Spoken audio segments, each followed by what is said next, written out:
What's up guys, Davey here from PhoneBuff, and I'm finally back with another video. And in this video, we're going to be unboxing the Samsung Galaxy camera, which is at least a product worth looking at in 2013 for two reasons. Number one, it's unlike anything we're really used to seeing. And number two, it just may be what the future digital cameras will look like. So what Samsung did with the Galaxy camera is kind of the same thing they did with the Galaxy Note, in the sense that with the Note, they took a tablet, a smartphone, put the two together to make the Galaxy Note, or in this case the Note 2. Same idea with the Galaxy camera, but instead of a tablet, they took a smartphone, thank God, and a digital camera, put the two together, and out came the Galaxy camera. Now, this is really similar to the Galaxy S3 because if you look at the spec sheet, they're pretty much the same. I mean, the same Exynos 4 quad processor, a gig of RAM, a 4.8-inch display, and of course it's running Android 4.1 Jelly Bean with Samsung's TouchWiz UI. But the major difference, obviously, is the fact that this is a dedicated camera, or it's meant to be used as a camera first instead of a smartphone. And that means it has a 16 megapixel sensor, which is definitely going to blow the Galaxy S3's camera, or any camera on a smartphone for that matter, out of the water. And it has 21x optical zoom, which means that you'll be able to zoom in and zoom out without losing image quality like you would on a smartphone, because smartphones don't have optical zoom, they have digital zoom, which pretty much just enlarges the photo, where over here you're actually zooming in with the lens and taking the same quality photo as you would if you're zoomed out. So anyways, let's go ahead and find out what's inside the box. So we'll start off by looking at the box itself first. On the front, there's a picture of the camera, some Samsung branding in the corner, and at the bottom there it tells you that the camera has a 16 megapixel sensor, 21x optical zoom, and has a 23mm wide zoom lens. At the top of the box it just says smart camera and lists the Samsung website. At the bottom you have your serial numbers. The left and right of the box are completely blank. And on the back you'll find the specifications for the camera, which in this case is AT&T's version, which includes HSPA+, of course it has that 1.4 GHz Exynos 4 quad like on the S3, a 4.8-inch display, which is what Samsung is calling an HD Super Clear LCD, so a little bit different from what you see on the S3, which is Super AMOLED. And finally, what really sets this camera apart is the fact that it's running Android 4.1 Jelly Bean.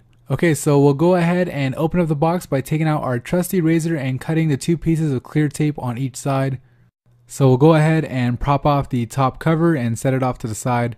Spin this guy around and there she is. So you can see we got the white version here. I know that they have the black version as well. Go ahead and pull it out of the box and you can see the plastic covering on the screen reminding us that it's running Android and it's got a quad core, which is just awesome when you think about it. Take a quick look at the device before setting it off to the side. And let's check out what's inside the box. So first thing you see is the AT&T SIM card, which is already in the camera. We got a quick start guide and terms and conditions, which is available in both English and Spanish, of course, for the US version. Nothing too exciting there. So digging further into the box, we find a white lanyard, which you can connect to the camera in case you're clumsy, prevent yourself from dropping it on accident. Of course, we have a USB wall adapter, and with the wall adapter comes a USB to micro USB cable, which you can use to charge it or to connect the camera to your computer. And the last thing in the box is the battery, which is 1650 milliamps. So not the same one on the Galaxy S3, unfortunately, so you can't interchange them. Alright, that's pretty much it for the box. So let's take a look at the device itself. On the front, you have a 16 megapixel sensor with 23mm wide zoom lens, capable of 21x optical zoom. On the back, you have nothing but the 4.8-inch HD Super Clear LCD, which really gives the camera a nice sleek look, similar to what you'd see on a Nexus device. On the left side, you have a button to pop open the flash, and just below that, you have your speaker grill.